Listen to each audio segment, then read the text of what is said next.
நாகர்கோவில் அண்ணா பேருந்து நிலையத்தில் ஓட்டுநர்கள் நடத்துனர்கள் உபயோகப்படுத்தும் கழிவறையை அதிகாரிகள் மூடியதால் அரசு பேருந்துகளை ஆங்காங்கே நிறுத்தி அவர்கள் போராட்டத்தில் ஈடுபட்டு வருகின்றனர்.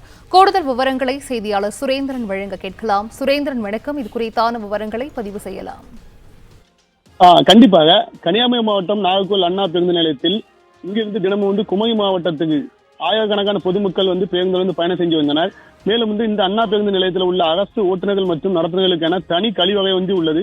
இந்த கழிவகை 4 மாதத்துக்கு முன்னதாக சீரமைத்து தருவதாக கூறி மாநகராட்சி அதிகாரிகள் இடித்துவிட்டு சென்றுள்ளனர். மேலும் இதுவரையிலும் அந்த கழிவகை சீரமைக்கவில்லை. மேலும் இந்த பகுதியில் உள்ள கழிவகையை தான் ஓட்டுநர் மற்றும் நடத்துனர்களை உபயோகப்படுத்தி வருகின்றனர். அந்த கழிவகை இன்று போக்குவரத்து துறை அதிகாரிகளும் மூடி சென்றுள்ளதால் கழிவறைக்கு செல்ல முடியாமல் அரசு போக்குவரத்து ஓட்டுநர்கள் மற்றும் நடத்துனர்கள் பெரும் சிரமத்திற்கு ஆளாகி வருகின்றனர். இதை கண்டித்து இன்னைக்கு போக்குவரத்து துறை அதிகாரிகள் திடீர் போராட்டத்தில் ஈடுபட்டனர். அரசு பேருந்துகளை ஆங்காங்கே நிறுத்தியும் பேருந்து நிலையத்திலிருந்து எடுக்க மாட்டோம் என கூறி போராட்டத்தில் ஈடுபட்டு வருவதால் பரபரப்பு ஏற்பட்டு வருகிறது. மேலும் தகவல் அறிந்து சம்பவ இடத்துக்கு வந்த கோட்டாக் போலீசார் அவருடன் பேச்சுவார்த்தையில் ஈடுபட்டு வருகின்றனர்.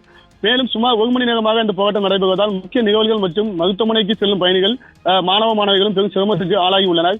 மேலும் தங்கள் சொந்த பிரச்சனைக்காக பேருந்து இயக்காமல் நடுவழியில் நிறுத்தி தங்களை பெரும் சிரமத்துக்கு ஆளாக்கி உள்ளதாகவும் இதுபோன்று அரசு பேருந்து ஓட்டுநர் மற்றும் நடத்துனர்கள் அடிக்கடி சின்ன பிரச்சனைகளாக போராட்டத்தில் ஈடுபடுவதால் பேருந்துல பயணிக்கும் பயணிகள் பெரும் சிரமத்தை சந்திக்க வேண்டியதாகவும் பொதுமக்கள் குற்றச்சாட்டாக இதை கூறியுள்ளனர். பல வருஷமா இருந்த பாத்ரூம் திடீர்னு க்ளோஸ் பண்ற மூட்ல வந்திருக்காங்க. அதை கலெக்டர் தலையிட்டு கலெக்டர் பார்வையிட்டதுனால 2 நாள் இடிச்சிட்டு இதை திரும்ப யூஸ் பண்ணக்கூடாதுங்கிறதுக்காகவே இன்னைக்கு செங்கல் வச்சு கட்டி அடைக்கிறாங்க. எங்களுக்கு எங்கேயுமே போகிறதுக்கு வழி கிடையாது. பப்ளிக்குக்கும் எங்களுக்கும் 3 ரூம் இருக்குது. காலையில் எங்களுக்கு 5 நிமிஷம் கிடச்சுன்னா பாத்ரூம் போக முடியாது.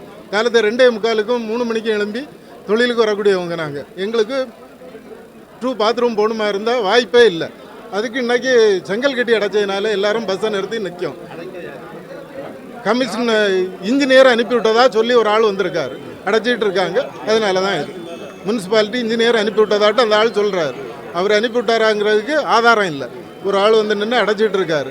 இந்த வேலை எடுத்த கண்ட்ராக்ட் அங்கேயும் வேலை செய்யலை. அங்கே ஒரு கொத்தனும் ஒரு கையாளையும் விட்டு வேலை செய்துட்டு இருக்காங்க.